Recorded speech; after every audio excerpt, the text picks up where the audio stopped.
2017 Triumph Street Cup. Triumph expands its Bonneville Street twin family a bit to include the all-new for 2017 Street Cup. The SC brings the cafe-tastic vibe of the Thruxton to a smaller engine bracket with a 900cc mill, thus opening up the club racing world to entry-level riders and offering experienced riders the option of downsizing for convenience without giving up too much in the way of fun.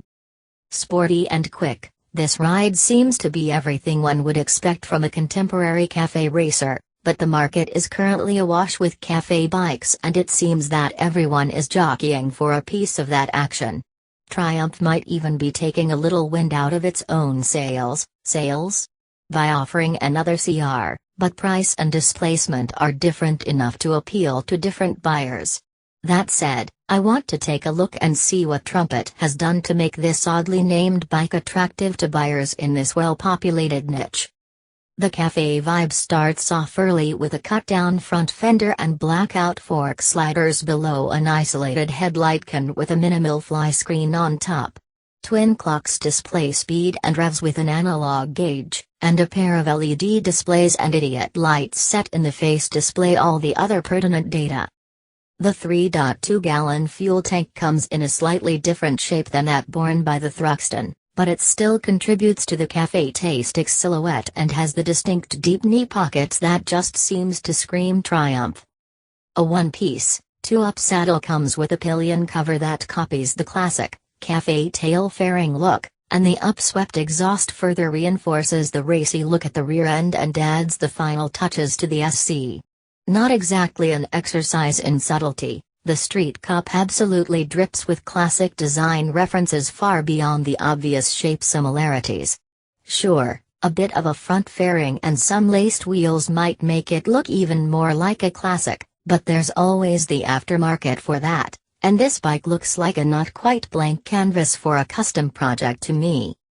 A period-appropriate frame toes the family line with a double down tube, double cradle construction that gets the job done without getting too clever, or too modern.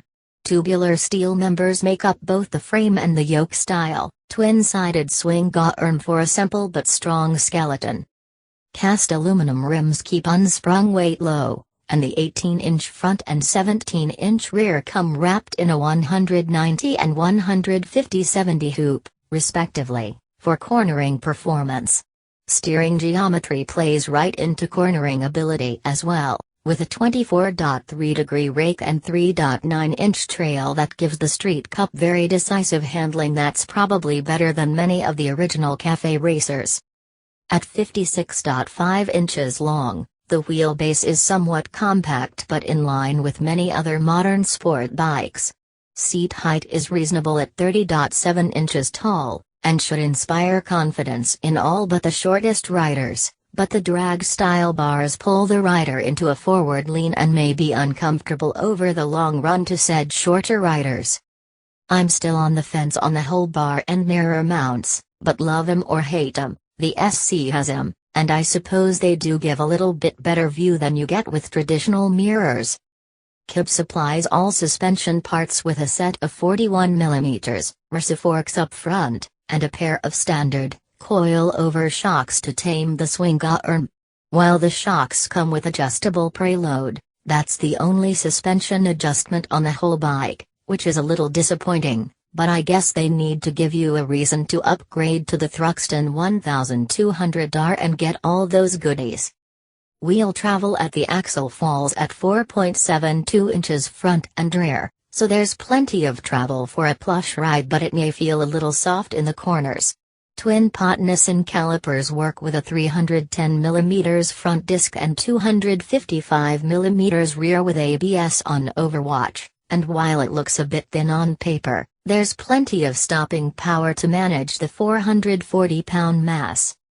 The SC comes ready to receive the optional heated hand grips and tire pressure monitoring system, so these popular options are quickly and easily added to the bike. The Street Cup runs the Bonnie Street twin engine, a liquid-cooled parallel twin mill that features an off-balance, 270-degree firing order that produces a pleasing purr that's miles away from the angry long lower sound of the old Twingles. Vibration is much reduced as well, and is yet another thing I won't miss about the old trumpet plants. Bore and stroke measure out at 84.6 mm and 80 mm, respectively, for a slightly over square layout and a total displacement right at 900 cc. Compression is moderately warm at 10.55 to 1, and overall performance is definitely in the fun zone with 59 pound-feet of torque and 54 horsepower on tap. A ride-by-wire throttle controls the electronic engine management, and this feature allows for the use of a traction control system that lets the rider cut loose a little with confidence.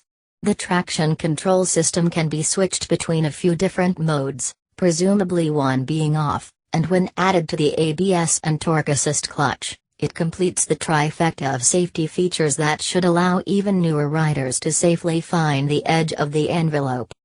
A 5-speed transmission sends power to the rear wheel via a simple but tough chain final drive, and the gear ratios help produce an average of 76 miles per gallon, numbers that make the Cup suitable as an urban commuter, albeit a fun one. While liquid cooling removes the bulk of the waste heat, cooling fins machined into the jugs and head surely bleed off a little more energy, and they keep the engine looking sufficiently retro for such a cafe-inspired bike. The all-new Street Cup comes in two different two-tone paint schemes, Racing Yellow, Silver Ice or Jet Black, Silver Ice. Regardless of which color you pick, you can expect to spend around $10,500 for the base model, and the 120-plus item accessories catalog will give you plenty of opportunity to balloon the sticker well beyond MSRP.